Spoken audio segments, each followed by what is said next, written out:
Assalamu алейкум туугандар. Жакында жыл жаңырып атат. Элдер жаңы жылга даярданып, дагы бир нерсе болуп жүргөндөр бар. Өзгөчө саат 12ге жакын бир сыйкыр болот, дагы бир нерсе болот, аяз ата бир нерсе берет деп жаш балдарды калпка, жалганга, ширкке үйрөтүп, аяз атадан сурагыла, аяз ата белек алып келет деп акмакчылыкка батып аткан бар. Дегеним сумдун астында арча орнотуп, мына ошол арчанын үстүнө жылдызча коебуз деп чырым, башкача айтканда крест орнотуп коюшкан. Элдин баары ызы чуу. Неге крест коюп койду? Бул христиандардыкы го, жылдыз койсун деп комментарийге ызылдап жазып аткандар.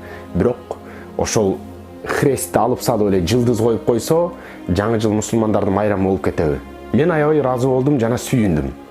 Сонун эл билсин, жок дегенде кичинекей сакылы бар адам түшүнсүн, бул мусулмандарга тиешеси жок, христиандардын же дагы башка бирөөлөрдүн майрамы депчи.